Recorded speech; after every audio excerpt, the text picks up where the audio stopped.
Who were you before you lost your wild self? That's what we're helping you explore on the Tend Her Wild podcast. Through questions and tools around how best to listen to your inner voice, rewild ourselves, and live the most authentic life where we thrive instead of survive. I'm Betsy. And I'm Kate. And we're so glad you've joined us for this episode.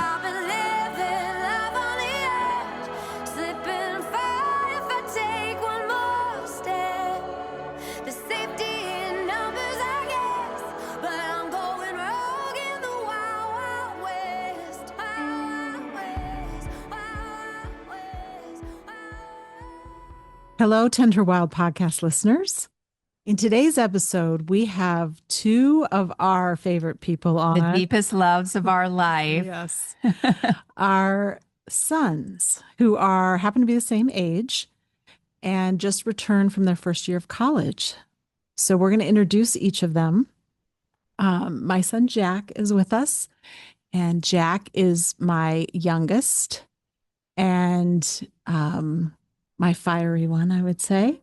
And I'm so happy to have him home for the summer. It's only been 48 hours, so we'll see. So far, so good.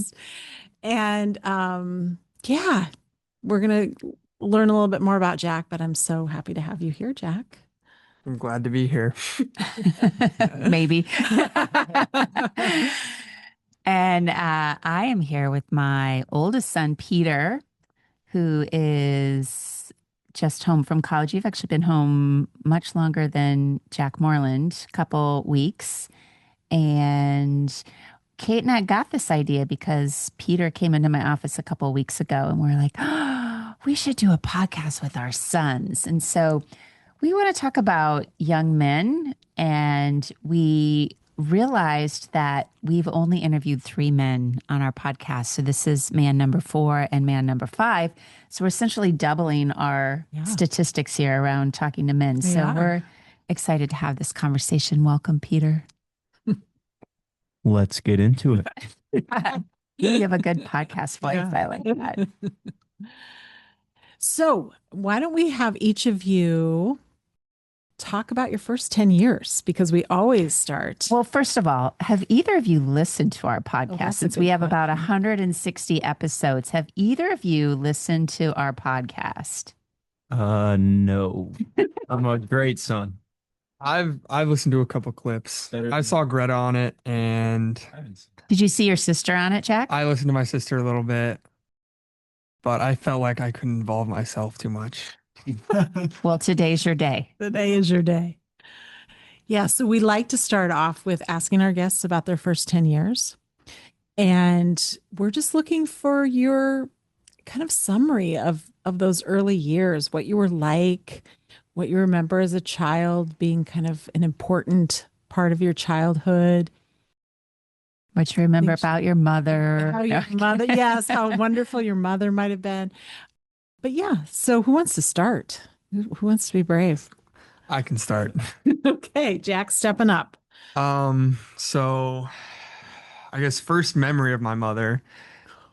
Oh, we're starting with the mom right away. I love it. Is kind of in a dark room and blue rocking chair that we used to have. I think it was her rocking me, and I think it was in one of our first houses on. What was that? Wild Prairie. Yeah. But my first years, I feel like I started actually having a memory around like 5 years old, 6 years old. All right. But I don't really remember much from our old house, but I remember a lot from our honeysuckle house and kind of growing up there. Remember some of your interests, Jack? Yeah, I loved vacuuming. When I was how old was I in that? Like 2 or 3 years old. They got me a toy vacuum and like a bunch of other presents for Christmas, but I only wanted to play with the vacuum and just do it over and over again. I was called a squawker by my brother and sister when they were looking through the home videos, because I guess I would just like to scream and yell and all that stuff and squawk. Loud child. Very loud child. And then I was also a very independent child. One of my parents' favorite stories about me is our babysitter coming over, and I have a step stool on the stove, and I'm making myself mac and cheese, and I am 6 or 7 years old, and I was pulled away immediately because I was not allowed to do that. So yeah, I would say independent and I guess fiery, but yeah. He's my little Scorpio. Okay. And Jack, didn't you have some story I've heard about like you created a little house in a cardboard box and then you were gonna live in it or what's that story again? My brother got a new dresser, and there was this cardboard box, and I was like, "This is awesome! Like, we got to keep this. I can make a little station, like put a blanket in there." And I think it lasted about a week, and then I You think lived in it. well, I didn't live in it. I slept in my own bed, but if you wanted to find me during the day, I would be in the box. I cut out a little hole, but then I had to be thrown out because I spilled chocolate milk in it, and it started to get kind of moldy. I just couldn't stick around. But Well, that is a perfect segue into this interview today, since the Wild Woman Archetype and Tend Her Yes. Wild podcast is all about breaking out of the box. So we'll come back around to that, Jack, about how you've broken out of the box. Yeah. Peter James, tell us about your man. first decade. Well, I don't think I was as wild as Jack per se. So I was the oldest child, which kind of meant the younger kids were looking up to me. So I guess I kind of had to set that example. Not that I set the greatest example all the time, but You did a pretty good job. okay, well, thank you. But I think my first memory with you, Mom, was for whatever reason, what's coming to mind was I was in like a booth or a high seat with food in front of me, and you were feeding me in the screen and porch. We have a screen and porch at our house, and I remember that for whatever reason. Um, and I think I was pretty clean, maybe. No, probably not. Probably not. You've never been a clean I've eater. never been clean. I've been a really messy eater my whole life. So yeah. So I guess in that sense, So I wait, kind your of first feel- memory is of me feeding you Yeah, food. I don't- Yeah, not much has changed. No, yeah, not much has changed at all. Still love food. Um, but yeah, kind of my first 10 years, I feel like was very outdoor dominated. We live on a pond, so I have a lot of memories of swimming and being in the backyard and playing around and uh, kind of letting my imagination flow. I think a big thing was with my brother. We did a lot together, and kind of my childhood stemmed from him. And then including my sister when she was born, kind of into that. So I think it's kind of the combination of that and figuring things out, figuring what to do outside. I'd say that's kind of my first 10 years. And then, yeah, I'll say that's it. He was also obsessed with like he would get obsessed about things. So, I like would, yes. he was obsessed about dinosaurs and he knew like All of Diplodocus them. and like the name of all the dinosaurs.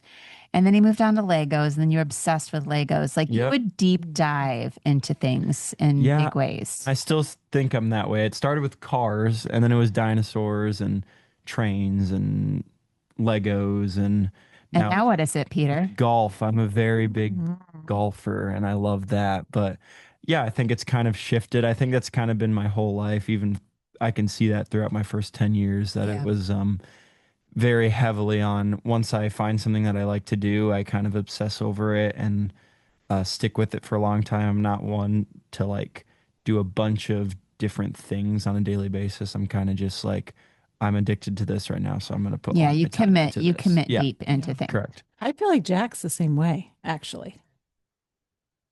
He did have Terrible OCD, OCD is what Jack said. but he also had you had a lot of interest, Jack, that you'd get really into, and Legos. You guys grew up during a very similar time, but certainly, can you think of some of the things that you were all in? Batman. I remember the neighbors telling me I had a Batman costume and I would wear it and I'd like play outside and like they'd tell me we saw your son playing outside in his Batman costume. Yeah, Legos. Um, Titanic. You were into the Titanic. I was into the Titanic. I was very interested in the Titanic. That's right. Didn't you know some things about the Titanic that your parents were like, how Were you- do you know this? Well, Were I you don't- I just on the Titanic That's in what a we past wondered. life? became obsessed with it, and like I don't know, just for some reason I just found it like really interesting. But yeah. Okay, so it's great that we heard both of your first 10 years. And then what we often do with our guests is we try to figure out like what is the through line from we've sort of found that like key events or experiences in those first 10 years seems to like then follow people throughout their lives. So an example would be they choose a career based on something that came out of those first 10 years, or they're just very, we find you're very impacted by that first decade. So, Jack Moreland, your first 10 years living in a box, being Batman, being very loud and independent. How do you think now at the age of 19, after your first year of college, do you see any things from those first 10 years that are showing up as a freshman in college? I guess you're a sophomore now. Yeah, I think moving to college was very like easy in terms of like doing my own laundry, like making my own bed. Like I never found that too difficult. Like I was in a room with two other people and I was the only one who would ever make my bed. And then in terms of like career choice, I've always been known to be very talkative, at least especially when I was little. Like I could apparently, according to my parents, I could maintain a conversation with anybody. It's very true. And so in terms of career choice, I mean either being like a lawyer or like working in the like political area or anything like that, I feel like that requires like being talkative, Yeah. like being independent and like Good yeah. communication. Yeah. Yeah. Mhm. And you also talk about how you made your college choice because it was a pretty bold Yeah. You went vision. halfway across the country. Tell us where you're at. Um, I have like obviously like growing up, I grew up in Iowa City my entire life. Like it was kind of all I had known for 18 years. My brother or my sister initially started, she went out of state, and then my brother was going to go out of state before COVID, and then decided to go somewhere close but 2 hours away. But comparatively, you know, my sister being 4 hours away and my brother only being two, I decided to go 26 hours away. Um, I feel like yeah, that independence kind of contributed to that of like I can do this, like I'm able to go like to another part of the country and like see something like really cool and I don't think I'll need as much support as my brother and sister did. Where are you? I'm at the University of Washington in Seattle. Do you like it? I do. I do. It's gorgeous. Um, cool people. It's just different, which is nice. What surprises you most about living in a new city, a new state, a new area of the country? You kind of learn new things that like everybody tells you something. Like I feel like this is the case for everything, but everybody tells you something, especially about like places like, oh, this is what you'll find, like this is what you'll see, and that's just never really the case. It's you find it to be not that different than like your at least your home and like the people are still the same. Like you still meet like nice people, you still meet like people who are like you don't want to be around. It just depends. And so I would say like yeah, just going to like a different place is it's been nice. Yeah. And you feel like you fit in there, even though you're far away. It Yeah. feels like, Yeah, and the big city, it's not really like a big like University of Washington's not like downtown and I haven't been downtown like super often because there's just a bunch of different cool areas like around campus that like are like kind of part of the city. So, yeah, you've settled in really well, I feel like. And mhm. it was a big leap. Yeah. Yes. It's a brave leap. Yeah. Mhm. Peter, for you, what about your first 10 years and how you think it's showing up for you now as a 19-year-old, almost 20-year-old? Well, I think just like Jack, I was always very talkative and kind of gave off an energy of friendliness and oh, I don't know, like yeah, just friendliness and uh like you have said, when I was younger, I would be in a shopping cart. We'd be at Target and I would smile at like a lady or something. Everyone and loved you. everybody would just start talking to me as like a 3-year-old or something. And I think that was kind of a big part of my childhood. My first 10 years was very talkative, very just friendly and able to talk to people. And that's kind of shaped going into college as well. So just like Jack said, it was not that hard of a transition. I don't think it was. I mean, there was hard things about the transition, of course, but one thing that most people tell you about was like, oh, I'm really scared to find new friends or that I'm going to fit in or any of that kind of stuff. And I got to college and I felt like I'm going to Luther College in Decorah, so not as big as Washington. So there is less people, but something I found right away is I found friends kind of immediately, and it wasn't that hard. And so that made the transition easier because it felt more so like home almost immediately instead of this new foreign place that people tell you college is when you first go. So I think that was kind of a big thing and has made my transition easier and has also kind of shifted my path. So I'm a psychology major currently. Yeah. Psychology and exercise science. And I think that was kind of a choice from my mom. And Wait. I okay, did you not did not choose for choose you. it. What I'm saying is like just like seeing Yeah. you and like kind of getting that image and seeing that as something I like, not you choosing it. But seeing that kind of made me excited, and I tried some classes and I really liked it, and it kind of fits because it's all about listening and talking, and people is kind of the big thing about psychology, and I feel like that's something that's been a part of me my whole life, so that's kind of important. And then the other thing would be how we were talking about how I get very obsessive over things in my childhood, and I think that in college has really helped. So getting into college and then being obsessive over health or school or golf or just anything in general, I think that ability to dial in and be committed to something has really helped me in college. And then my ability to talk to people. So I Yeah. think those two things from my childhood have really made college, the transition into it, a lot easier and more fun. And it's just made it a great experience overall. So, yeah. I love that. Yeah. You guys both are coming off back for the summer, right? Just Hmm. like we said, just for maybe a few weeks and 48 48 hours. hours. Yeah. Um, what what is top of mind for boys your age right now, or kids your age, students your age? Like, what's top of mind for you? What is like, Yeah. What are people talking about on Right. campus, or what are sort of the main issues you guys think you're facing in Yeah. your generation? yeah, What are they considered generation? what are you? Are you a millennial? Like what are Gen Z. your Yeah, Gen Gen Z? Z. Okay, what do you think the main issues?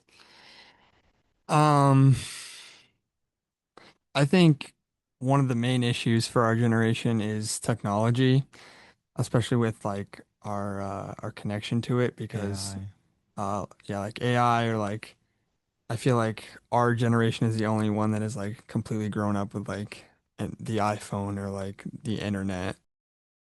Um, and so I think like I mean that's it's good and bad because you know you can create like real deep personal connections like online, like you can meet like tons of more people, but then like you also have to consider the fact that you need to like live outside of like the internet and like try and experience new things like on yourself, like for yourself without like having people tell you their opinions about it or like tell you how you should be doing it. Like you're allowed to make mistakes, I feel like. And yeah, our generation, I feel like we're like look up how to like the most common searches for like our generation is like how to do an oil change or like how to do this, how to do that. So it's like I don't know, I feel like that's one important issue facing our generation.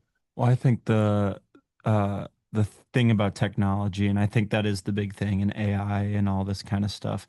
I saw it on an ad or whatever, but it's that technology was created to kind of make people more connected. that was kind of the whole point of it. But ironically, it's made us less connected Mm. in a way. And I think that's just something that, to me personally, that's a big problem because I see it in college as well, where you're at the lunch table and people are just on their phones. And me and my friends, we try not to do that. That doesn't always happen, but you can see it all around the cafeteria that people are just on their phones, not making contact with each other and all that kind of stuff. And I think that's just a big issue overall because it just, Yeah. I'm curious from both of you too, because, that clearly is making an impact on mental health when we get so pulled into our technology and we lose connection with real humans. Do you guys see mental health issues, depression, anxiety, even suicide as being problematic in your generation? Do you know people that are really struggling with that? Absolutely. Yeah, I think that's also a big part of our generation is, but I also think it's it kind of goes with the idea that the more like you research and study things, the more like people you're gonna find that actually have it. So like mhm. they can like people can call like Gen Z like the most like mentally ill like generation, but it's just because we've actually we've learned so much more about mental health than like even like millennials and especially your guys' generation. Yeah. So I think it's just like being like more broadcasted and more known. And I think it's not necessarily a problem, but it's just I think it's a good thing that it's been kind of Yeah, because there's more conversation about yeah, how to yeah. help people with it. Hmm. And Mhm. Yeah. Yeah, I was gonna say I think it's more accepted now. Like in your guys' there's a generation, lot of it stigma. was a lot of stigma around it, right? So like saying, yeah, like Jack said, like Gen Z, it's the most mentally ill generation. I would care to disagree. Like I think it's just that it's more accepted now, so you see it To more say now. that I'm struggling with it, Exactly. right? Whereas our generation hid all of that stuff. Exactly. Yeah. Completely. And going to therapy is such a common thing. Like, I'm Yep. going to go talk to a therapist or I'm going to go talk to a coach. And I mean, that was not anything we No, ever absolutely. did, much less our parents. Yeah. Today's episode is brought to you by Dr. Yoga Mama, which is all the many offerings I have blending psychological science with the ancient wisdom of yoga and mindfulness. Join me for a yoga class, a meditation weekend, an online course, Wisdom Wednesday, which is the first Wednesday of every month, or maybe even an international retreat like Greece in the fall of 2025. By providing spaces and experiences for people to look inward, it is my great honor to watch people become the change they wish to see in the world. This podcast is being sponsored by Kate Moreland Coaching. As a transformational coach and an advocate for authenticity and well-being, I work to support individuals and organizations navigating challenging times. Whether you are an individual, a leader, or an organization, your creative power lies in your authenticity. Doing the work to understand your strengths and acknowledge the patterns and rocks that are in your way is the path to well-being. Whether it's your career or your relationship with yourself or others, transformational change begins within. To learn more, reach out to me at katemorelandcoaching.com.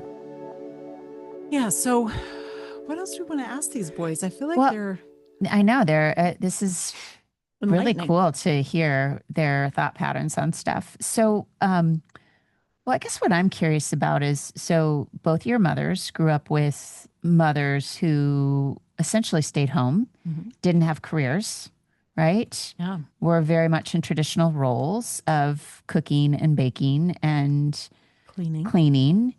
And both of your mothers did a bunch of education and then tried to balance being a mother with full-time jobs.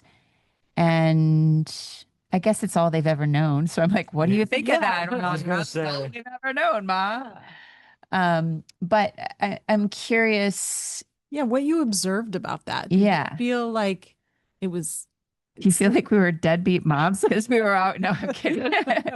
Yeah, did it look like we struggled? Was it difficult? Do you know, what were your observations of us trying to balance all of that and hold all of that? I mean, I'm sure you guys did struggle at times. I'm sure it's not easy, but overall, I think you, Mom, did a great job at balancing it. I never saw you get angry hardly ever. And yeah, you were always there to lend a ride down to practice or there I to didn't make really bake food for cookies, but us. I did make a No, cookie. that's all right. Grandma We made had all the grandma. cookies. Yeah, exactly. Lots A lot of of cookies. with lots of love, and Yeah. keyword love is sugar. Um, but yeah, I think you guys did a great job. I mean, like you guys said, it's all I've ever known, so it's like Yeah. it's hard to know any different, but seems like you did a good job. Well, that's what I was fishing for. No. Oh, yeah. What do you think, Jack?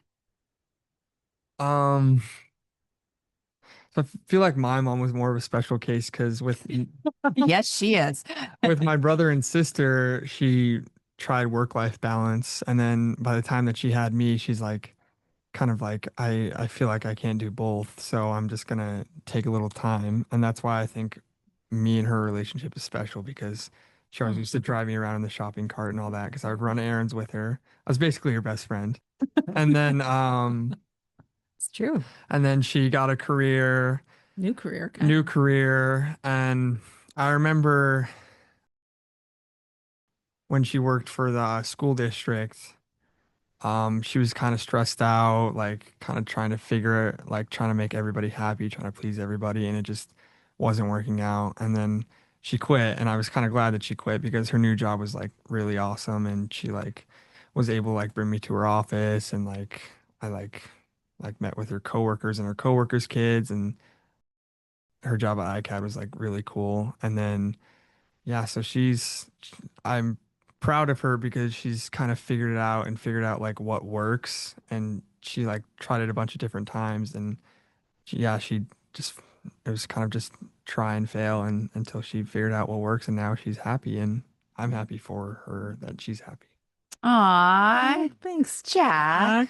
That was very insightful. It was. I did try a lot of different things, and you more than the other kids probably observed a lot of that because you're the youngest, and you kind of watched me navigate all that. Well, there was when you were working at the school district, I think every Thursday, I remember that I would never see you Yeah, because you were I missed a lot of things for a few Mhm. years, didn't I? Mm-hmm.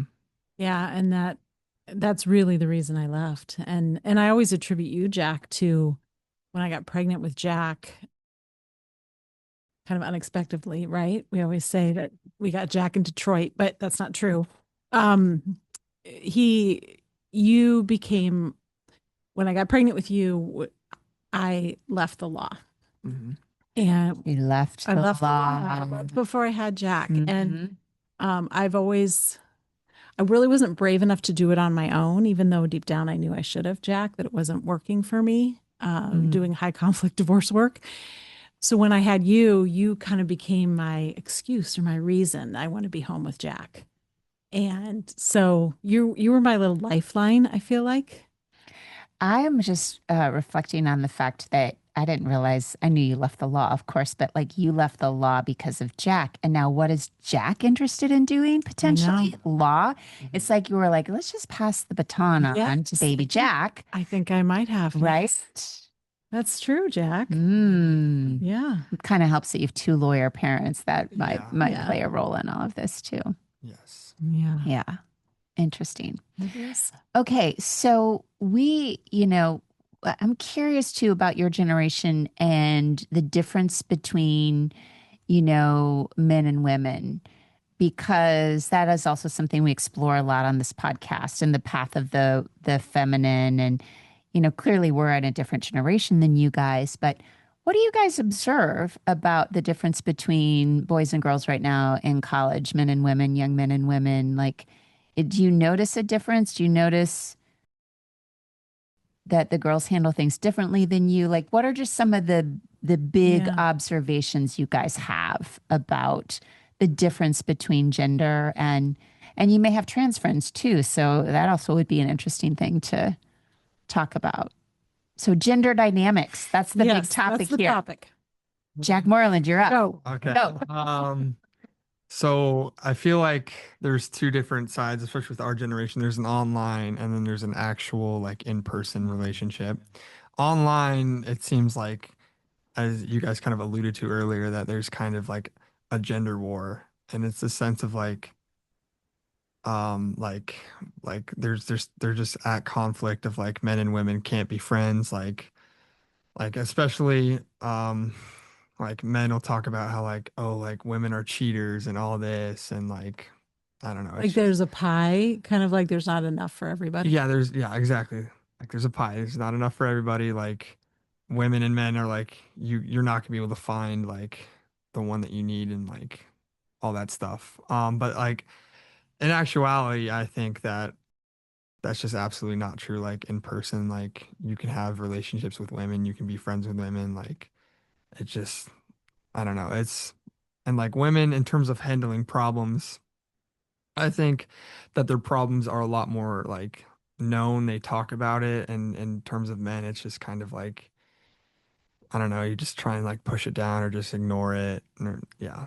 And that, Mm. so. Well, that hasn't changed in terms. I No. mean, honestly, Yeah. that's common that women we do. We talk about our issues, we Mhm. cry together, we emote together, and there's been something, and I think it's the patriarchal system that you guys have been raised in Right. that says that men aren't allowed to show emotions. They're not allowed to cry. They're not allowed to hug each other. They're not allowed to. Although you hug your friends, Peter, I see that. I like that. Jack, I feel like you're pretty in Yeah. touch with And emotions. I think this goes back to the online things. They talk about like how like women like are like super against men. Like men have to have this job of like going to like joining the military or like providing for their wife and their family. But like, and then you ask the question, well, like, who set that system up? Yeah. Obviously, you set that like men set up that system for themselves. Like women like weren't even in the conversation. Like when you Mm, like talked about like men were only like drafted and all that stuff. Like it didn't have to always be like that. yeah. But I would be- Peter, what do you think about the gender, the difference between gender in your stage of life? So shifting away from Jack, but kind of the same with online. I think differences, there's big differences in terms of online and in person. So I think in general, people are more fake online, Sure. just because it's easy to be, right? And I think back to Jack's point of like women attack men and men attack women. I think that's a thing because you have a screen guarding you kind of in a way, so you can do that. And I think something in person, like Jack said, like I just don't think it's as like that in Yeah. person, like completely. Like I don't go out in public and I see women hating on men or men hating on women. Like that's just not something you really see all that much. I don't think. Maybe I'm not looking in the right places. But I think that's something you see online because it's just so easy to do. It's just a couple clicks, and you can hate on somebody just Yeah. because of who they are or whatever. And yeah, I think that's a big thing with online versus real. I think in real life, I think, yeah, women and men are very different. Uh, I think we want different things sometimes. Hmm.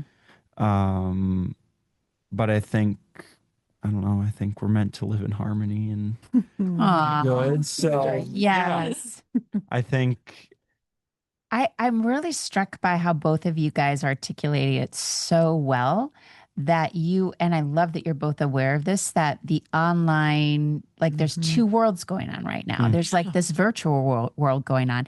And you guys both are basically saying it's bullshit, right? Like it's not really real. yeah, And I'm so glad that you both see that and Recognize know that. that. Yeah. And then there's this real life world, which is different. And it's sort of like, well, yeah, we're not hating on each other. We're actually all interacting. And hmm so I think I'm that's, struck by that too, are because you you too? brought Yeah. technology up as one of the greatest things you guys are facing as a generation. And I think it is the alternate world.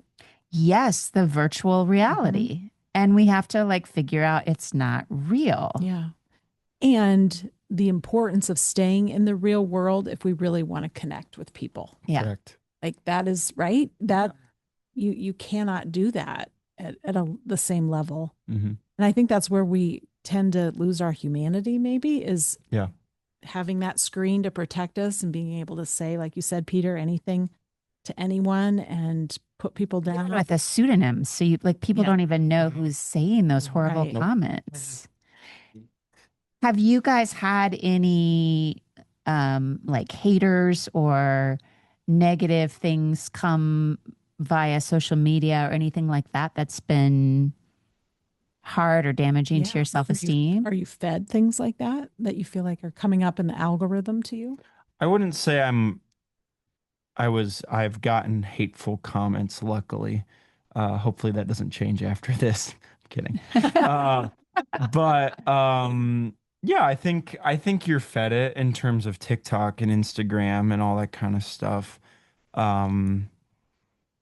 Like again, like it's so fake, right? So it's like you're programmed to sometimes when people show their true selves online, it gets hate because it's like it's not as perfect as others make it seem. Like if you have a post that somebody edits and does all this kind of stuff to it, right? Like it gets all this love, like, oh my God, gorgeous, whatever.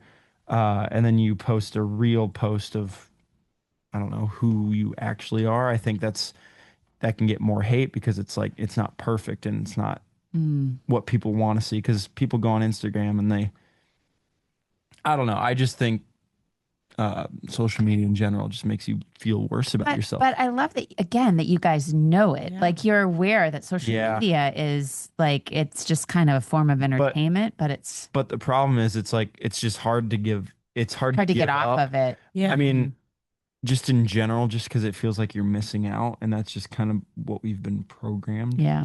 throughout our whole lives is through this, like through technology and that kind of stuff. So it's like, I mean, this is where our world's going. It's Yeah. going, technology's going up. So I'll never forget around our kitchen table. It was a bunch of you and your buddies, and you guys were all snapping on Snapchat. And I was like, I was asking you guys about it. And several of your friends are like, I hate it. Don't let Greta get this, because it's like pressure every day to keep up your streaks with people and to snap people, and that it's such a waste of time.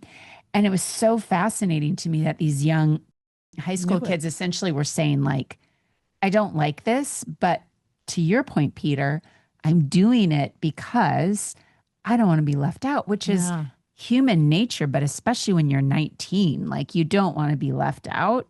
So you do it, you know? Yeah. And Jack, you're pretty good about limiting, like you put limits on yourself. Can you talk about that? Because you're teaching me about that. I don't post on social media like pretty much ever. I mean, I don't know. I feel like if like I want to just give life updates, like the people who I care about and like deserve to know about them will know. Like I'll like see them in person and I'll talk to them and like or like connect with them. And then in terms of setting limits, like you can everybody who has an iPhone can look at their screen time and see how long they're spending on like these apps. What's your limit? What's my limit? It's an hour a day for Instagram, and then I think it ties in with so it's Instagram, YouTube, use both of those like split as an hour. And then TikTok is because there's an app you can get that like is like a lot harder in terms of like blocking. So like you have to like in order to like bypass like the block or whatever, you have to like go into the app. And the cool thing that it does is before you block it, it's like it has a timer of 5 seconds and it says breathe in, breathe out. So it like tries to get you to like think about like you know you're just trying to like get on social media so bad and get that dopamine hit, like it like says breathe in, breathe out, like relax. And so yeah, Wow. You set these up on your own without like any parental saying. yes. No, he's teaching his mother. And I'm trying to teach my mom how to use it, Wow. but I need to get this. Yeah. if that's called. And do you feel like by limiting yourself, did you notice that you felt better, happier, more content, less stress? Like, I mean, I guess my question is, why did you decide I'm going to limit myself? I felt like I was spending too much time on like those like just like those scrolling Scrolling. apps, like because like it's just like it sucks you in, right? Like you go on Yep. for 5 minutes and then sooner or later an hour's pass by and you're just like, what the hell? Like where did all What that? did I just Yeah, do? what did all that time go? Like I need to actually like start like focusing and like get some work done. And so I was kind of like realizing that I was having that pattern of like this is just not good for me and like but I would continue to do it, just classic addiction. And so I was just like I need to try and like stop this. And I like initially try with screen time, and then I'm like I might just try throw up a couple more like Blocks. blocking, yeah, blocks, Mm. to like in order to like Can I say stop it. I'm so impressed by you? That's higher order to be like, It is. yeah. We just recently had this conversation because he challenged me on my phone use, and we actually talked about it and had a discussion. And he recognizes when you kind of do something on your Mhm. own, you start to see the pattern in others too. And he kind of called me out on that, and he was right. The Like, only reason like you kind of notice it is especially when like I'm around like my brother right now, and then like you and dad is just like because I'm only here for like only 3 more months. And it's like, well, why, when I'm here, do you just not want to spend the time with me and like at least have Mm. conversations, and you just kind of scroll on your phone?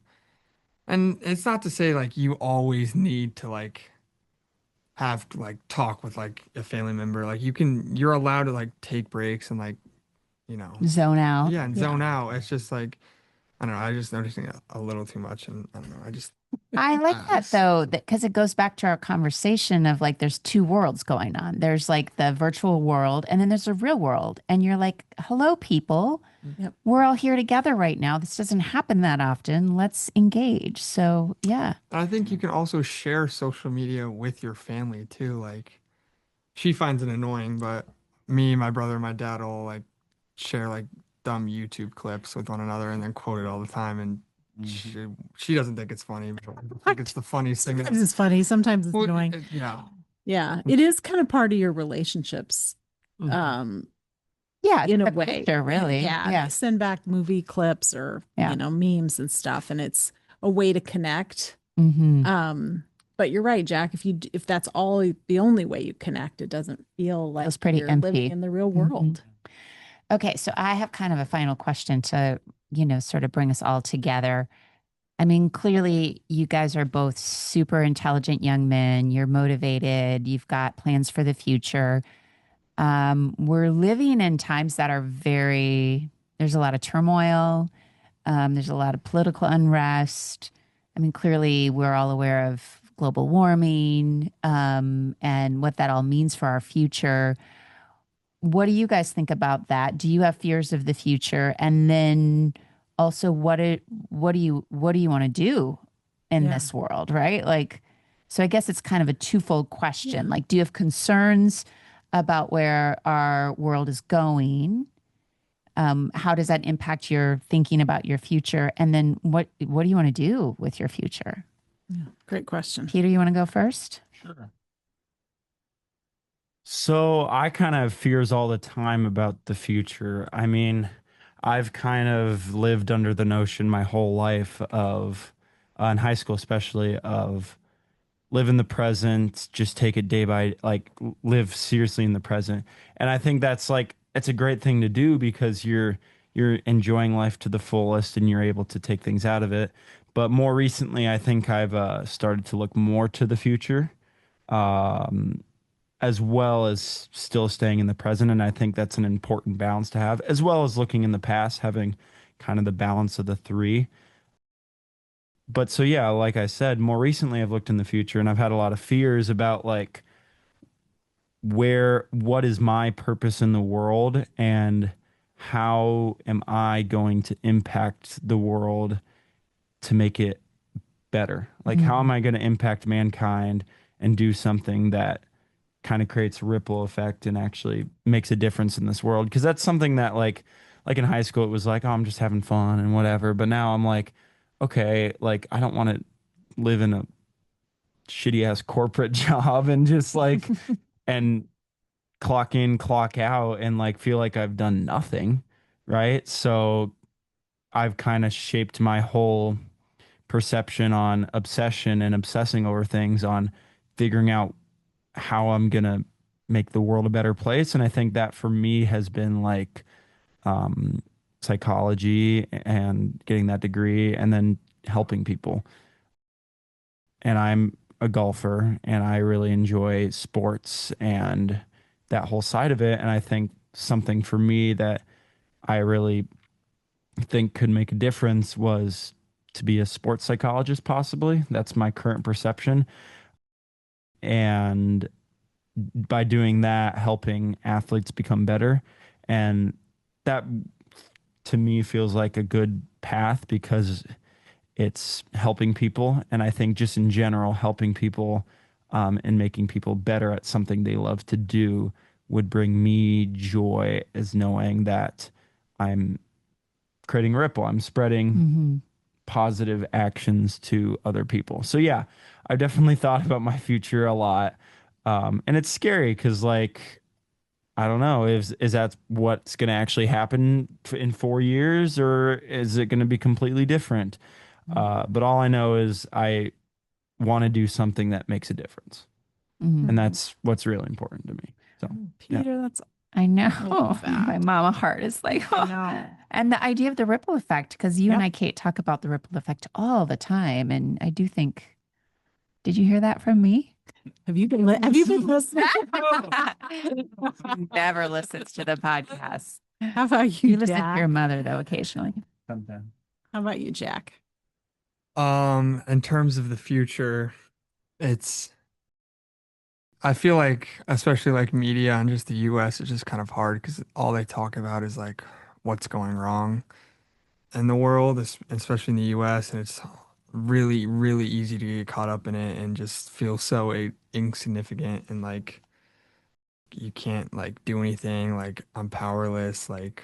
But I think that I've kind of shifted towards the philosophy of like what can I do and like what makes me happy and like I can't shoulder all of the world's problems at once. Yeah. And in terms of how that affects my future and my profession, um, I took a law and society class last quarter, and I actually had a lot of conversations with my mom about like law as a profession, especially in the US. I kind of learned that it just kind of sucks because Did your mom tell you that? Did I say that? no, like you learn the fact that like it's all about like money, who can afford what, like all these people go to law school, they go in with the idea of I'm going to work as a public defender or like do some like pro bono work, and then it turns out they all just get 80% just get end up getting corporate jobs and just continuing to like forward those big business models and like allowing them to like continue to dominate. And so I had a conversation with my mom about because she kind of worked, were you county prosecutor? Mm-hmm. And how difficult that was for her of like going in that field because it's so unsupported. People just, in the terms of law, like people don't really care about like the little guy at all, like the one-shotters. And so I've kind of thought about what I want to do with that. And to be frank, I don't have an answer yet of like, and that's why like I'm gonna add like a double major and hopefully that will help me like me and my mom have talked about like environmental science and becoming an environmental lawyer or like, there's just a bunch of different paths you can take. So I'll just say kind of undecided for now in terms of my future. Yeah. It's beautiful, though, Jack, that you're thinking about it and also seeing already that inequity of like how easy it can to get pulled into the power and money. And then it takes away from maybe the real reason you went to it into the first place, which is I want to be of service and I want to help sort of shape the legal system. Yeah. So I'm struck how both of you really have a handle kind of on the gifts and your interests Yeah. and how those then connect into how you want to help change the world. Yeah. And I think a lot, and I teach, juniors and seniors in college, you guys are already ahead of the curve with this. Perfect. So as you go through college, you're going to be really good at selecting classes and following your instincts and your interests, which will continue to build on everything you just talked about from when you were little, right? These things Yeah. that you're innately good at are the gifts you have to share with the world. And I think you're both really in touch with I know.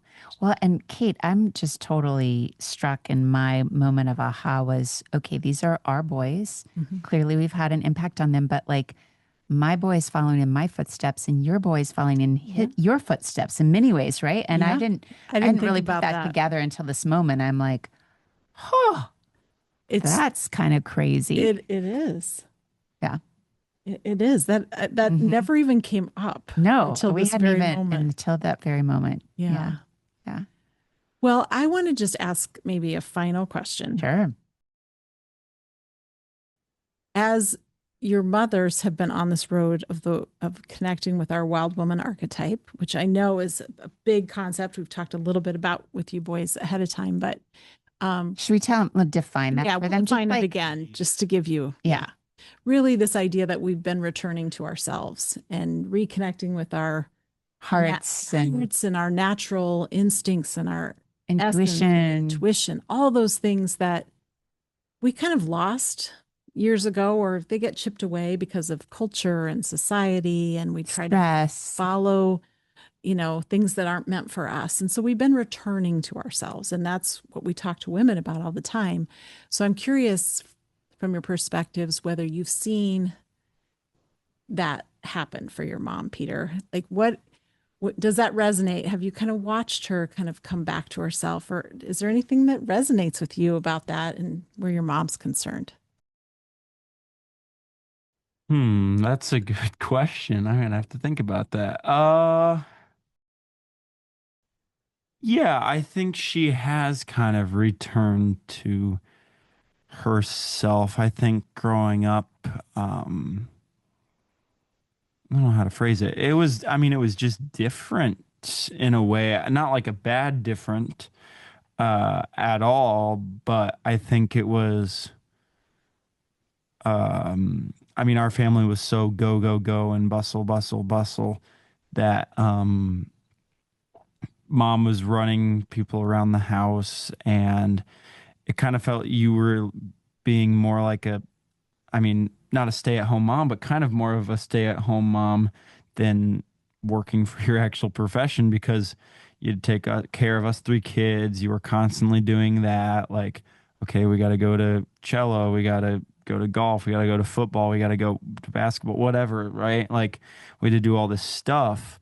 Um, and I feel like that burden was put on you most of the time because dad was always working at the hospital.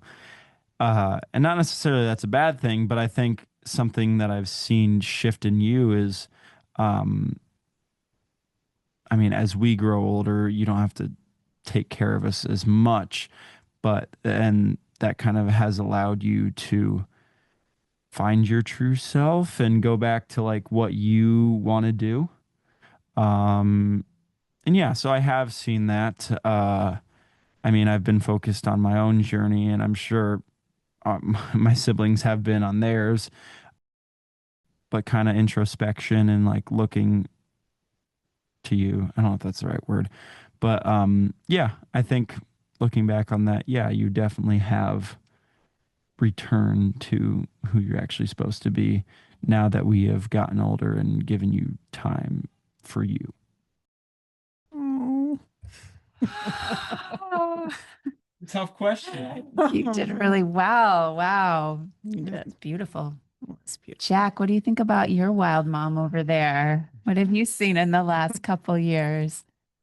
My mom, at least from when I knew her when I was like in elementary school and When I knew her. well, like, I feel like I had two different moms in a sense of like, my mom always was working in terms of like, she was always very go, go, go as well. of like, all right, well, I'm gonna drop you off then, and then I'm gonna go to work, and then your dad's gonna pick you up, and then all this stuff. And then I think COVID happened, and then obviously she met you, Betsy, and And the rest is history. No, I'm she- kidding. and then she started like realizing like, wow, like I really don't like my job. Like all I feel like I'm doing is pleasing other people. Like I want to go like do some work for myself and like create my own business and all this stuff. And so obviously that's just her being true to herself and true to her own feelings. Um, and I always was kind of angsty about it. I was like, because I liked her old job, obviously. But then like I kind of grew to like it because I realized that it was making her happy.